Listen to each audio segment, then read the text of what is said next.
The hunting of the Snark. Lewis Carroll. Foot the first. The landing. Quo. Just the place for a Snark. Quo. The bellman cried, as he landed his crew with care, supporting each man on the top of the tide by a finger entwined in his hair. Quo. Just the place for a Snark. I have said it twice, that alone should encourage the crew. Just the place for a Snark.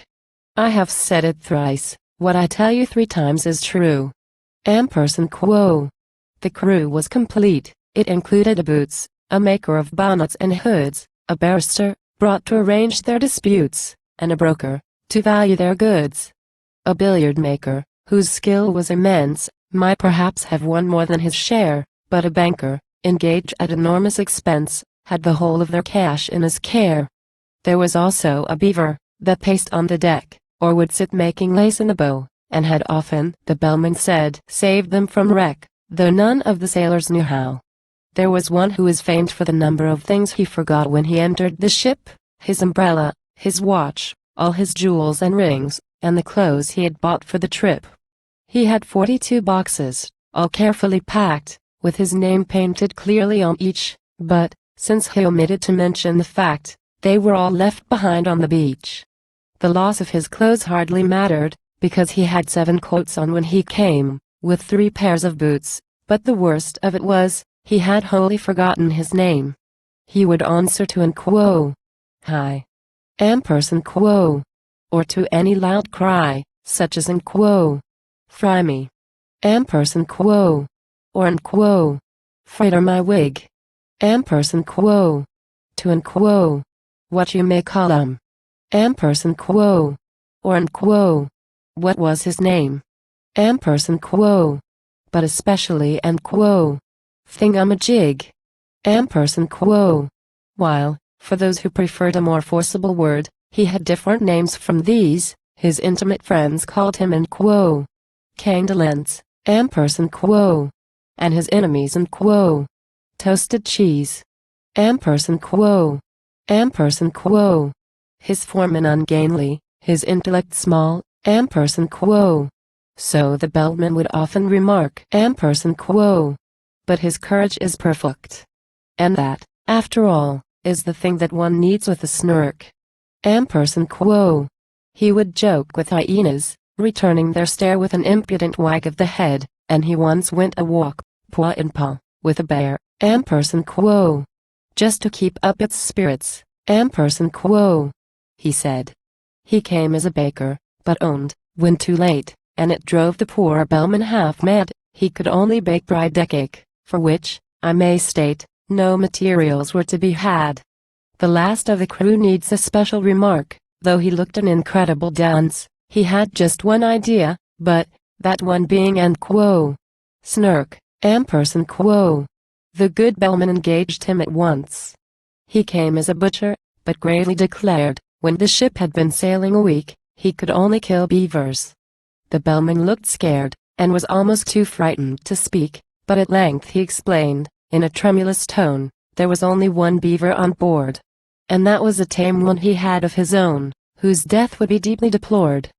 The beaver, who happened to hear the remark, protested, with tears in its eyes, that not even the rapture of hunting the Snark could atone for that dismal surprise. It strongly advised that the butcher should be conveyed in a separate ship, but the bellman declared that would never agree with the plans he had made for the trip. Navigation was always a difficult art, though with only one ship and one bell, and he feared he must really decline, for his part, undertaking another as well.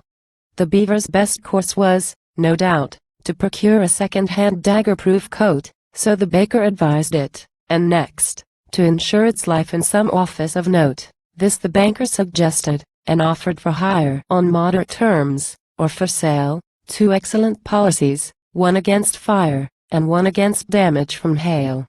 Yet still, ever after that sorrowful day, whenever the butcher was by, the beaver kept looking the opposite way, and appeared unaccountably shy. Foot the second the bellman's speech, the bellman himself they all praised to the skies, such a carriage, such ease and such grace. Such solemnity, too. One could see he was wise, the moment one looked in his face. He had bought a large map representing the sea, without the least vestige of land, and the crew were much pleased when they found it to be a map they could all understand. Quo. What's the good of Mercator's North Poles and Equators, tropics, zones, and meridian lines? Quo. So the bellman would cry, and the crew would reply quo. They are merely conventional signs. Quo. Other maps are such shapes, with their islands and capes. But we've got our brave captain to thank, so the crew would protest quo. That he's bought us the best, a perfect and absolute blank. Quo. This was charming, no doubt. But they shortly found out that the captain they trusted so well had only one notion for crossing the ocean, and that was to tingle his bell. He was thoughtful and grave, but the orders he gave were enough to bewilder a crew.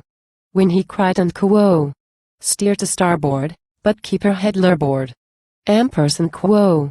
What on earth was the helmsman to do? Then the bowsprit got mixed with the rudder sometimes, a thing, as the bellman remarked, that frequently happens in tropical climes, when a vessel is, so to speak, quo. Snarked. Quo. But the principal failing occurred in the sailing, and the bellman, perplexed and distressed, said he had hoped, at least, when the wind blew due east, that the ship would not travel due west. But the danger was past. They had landed at last, with their boxes, portmanteaus, and bags, yet at first sight the crew were not pleased with the view, which consisted to chasms and crags. The bellman perceived that their spirits were low, and repeated in musical tones some jokes he had kept for a season of woe, but the crew would do nothing but groan. He served out some grog with a liberal hand, and bade them sit down on the beach, and they could not but own that their captain looked grand, as he stood and delivered his speech. Quo. Friends, Romans, and countrymen, lend me your ears. Quo. They were all of them fond of quotations, so they drank to his health, and they gave him 3 cheers, while he served out additional rations. Quo.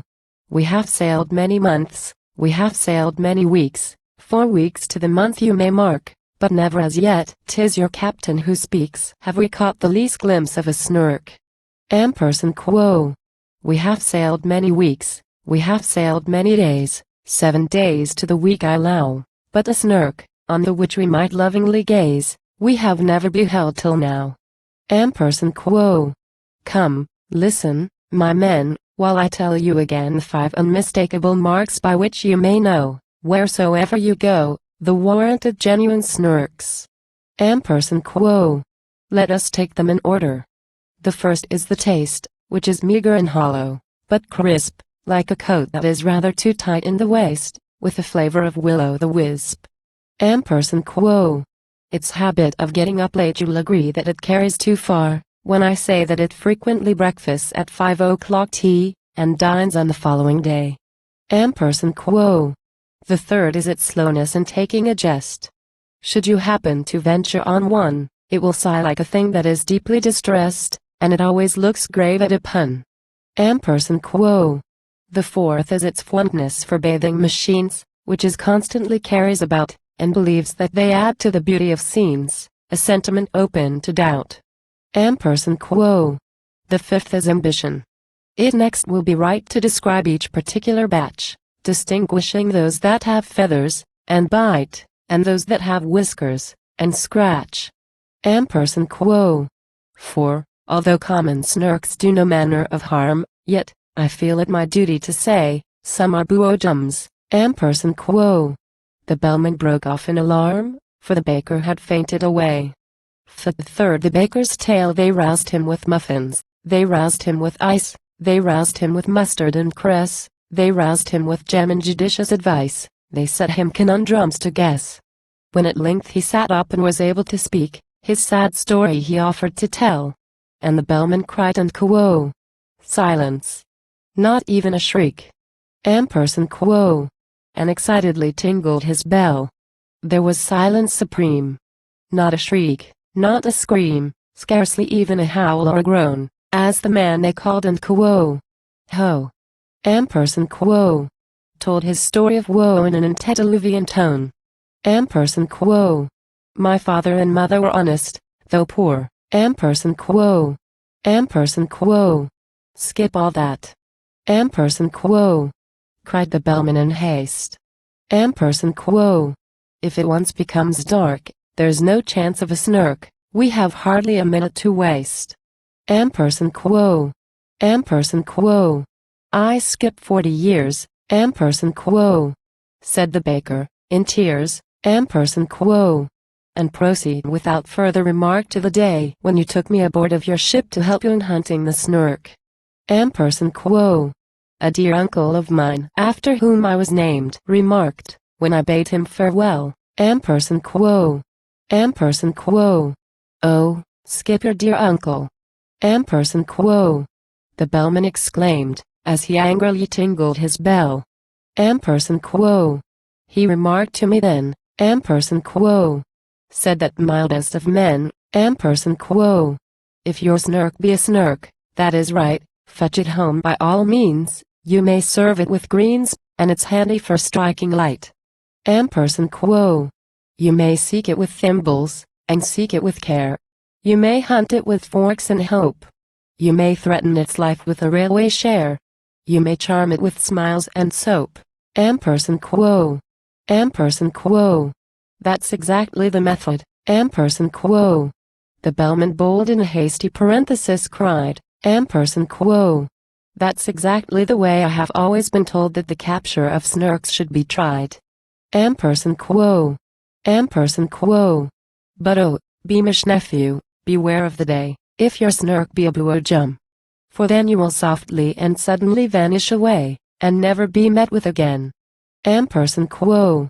It is this that oppresses my soul, when I think of my uncle's last words, and my heart is like nothing so much as a bowl brimming over with quivering curds.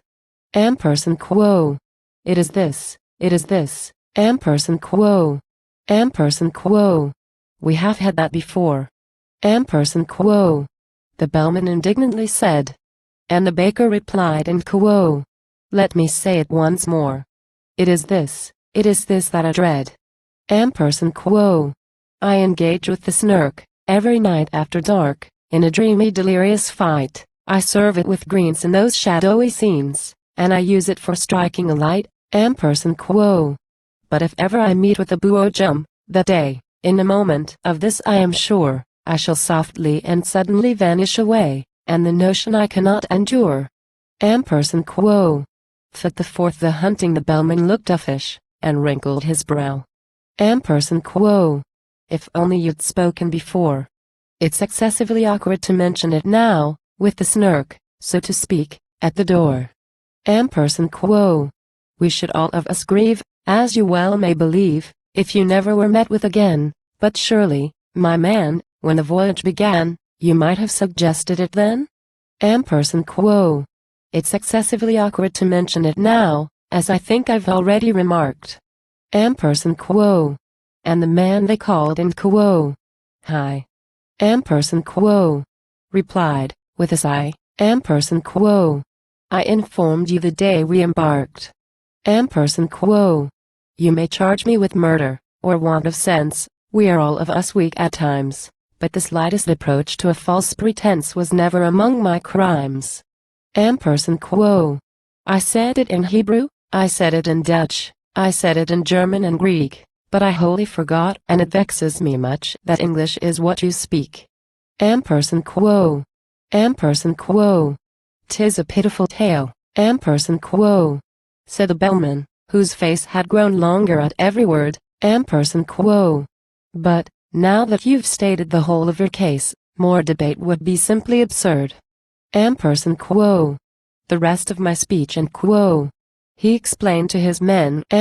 Quo. You shall hear when I've leisure to speak it.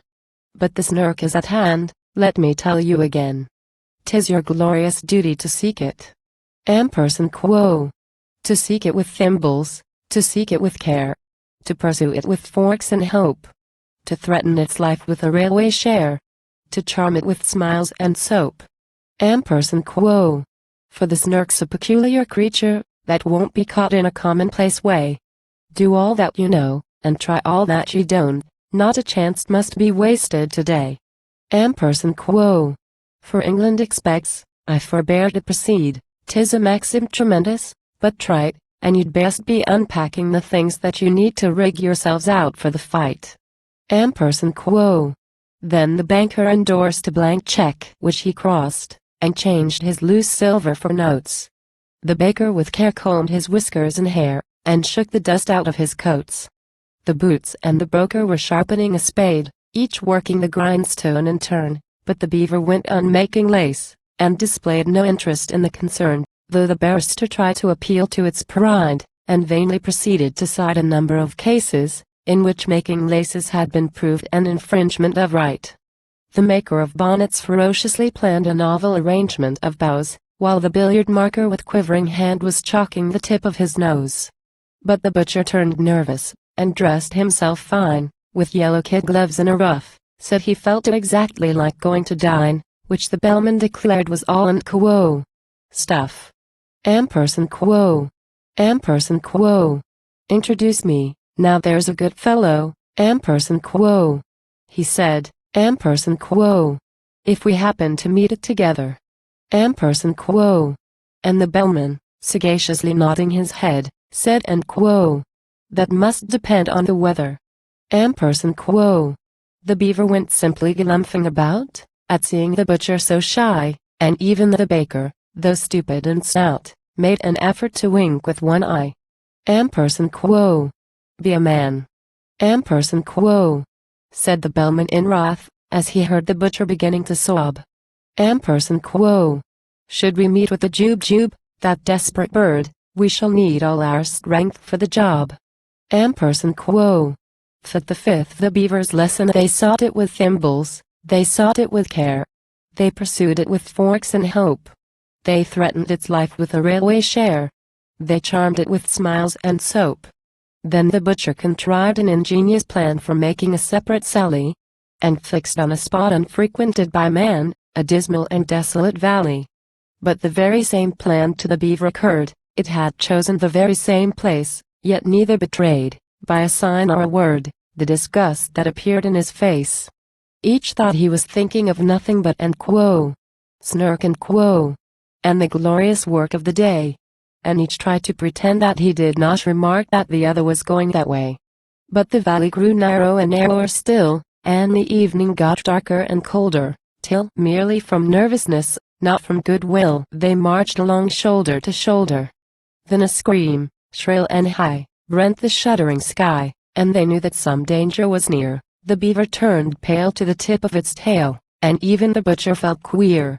He thought of his childhood, left far far behind, that blissful and innocent state, the sound so exactly recalled to his mind a pencil that squeaks on a slate. Quo. 'Tis the voice of the jube. Quo. He suddenly cried. This man, that they used to call quo. Dunce. Quo. Quo. As the bellman would tell you, quo. He added with pride, quo. I have uttered that sentiment once. Quo. 'Tis the note of the jube. Keep count, I entreat. You will find I have told it you twice. 'Tis the song of the jube. The proof is complete, if only I've stated it thrice. Quo. The beaver had counted with scrupulous care, attending to every word, but it fairly lost heart, and outraged in despair, when the third repetition occurred. It felt that, in spite of all possible pains, it had somehow contrived to lose count, and the only thing now was to rack its poor brains by reckoning up the amount. Quo. 2 added to 1, if that could but be done. Quo. It said, quo. With one's fingers and thumbs. Quo. Recollecting with tears how, in earlier years, it had taken no pains with its sums. Quo. The thing can be done. Quo. Said the butcher. Quo. I think. The thing must be done, I am sure. The thing shall be done. Bring me paper and ink, the best there is time to procure. Quo. The beaver brought paper, portfolio, pens, and ink in unfailing supplies, while strange creepy creatures came out of their dens, and watched them with wondering eyes. So engrossed was the butcher, he heeded them not, as he wrote with a pen in each hand, and explained all the while in a popular style which the beaver could well understand. Quo. Taking 3 as the subject to reason about, a convenient number to state, we add 7, and 10, and then multiply out by 1000 diminished by 8. Quo. The result we proceed to divide, as you see, by 992, then subtract 17, and the answer must be exactly and perfectly true. Quo. The method employed I would gladly explain, while I have it so clear in my head, if I had but the time and you had but the brain, but much yet remains to be said. Quo. In one moment I've seen what has hitherto been enveloped in absolute mystery, and without extra charge I will give you at large a lesson in natural history. Quo. In his genial way he proceeded to say, forgetting all laws of propriety, and that giving instruction, without introduction, would have caused quite a thrill in society. Quo. As to temper, the jube's a desperate bird, since it lives in perpetual passion. Its taste in costume is entirely absurd, it is ages ahead of the fashion. Quo. But it knows any friend it has met once before, it never will look at a bride, and in charity meetings it stands at the door, and collects, though it does not subscribe. Quo. Its flavor when cooked is more exquisite far than mutton, or oysters, or eggs. Some think it keeps best in an ivory jar, and some, in mahogany kegs. Quo. You boil it in sawdust, you salt it in glue, you condense it with locusts and tape, still keeping one principal object in view, to preserve its symmetrical shape. Quo. The butcher would gladly have talked till next day, but he felt that the lesson must end, and he wept with delight in attempting to say he considered the beaver his friend. While the beaver confessed, with affectionate looks more eloquent even than tears, it had learned in 10 minutes far more than all books would have taught it in 70 years. They returned hand in hand, and the bellman, unmanned for a moment with nobile emotion, said Quo. This amply repays all the wearisome days we have spent on the billowy ocean. Quo. Such friends, as the beaver and butcher became, have seldom if ever been known. In winter or summer, 'twas always the same, you could never meet either alone. And when quarrels arose, as one frequently finds quarrels will, spite of every endeavor, the song of the jube recurred to their minds, and cemented their friendship forever. Fit the 6th the barrister's dream, they sought it with thimbles, they sought it with care. They pursued it with forks and hope.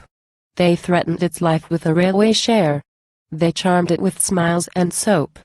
But the barrister, weary of proving in vain that the beaver's lace-making was wrong, fell asleep, and in dreams saw the creature quite plain that his fancy had dwelt on so long.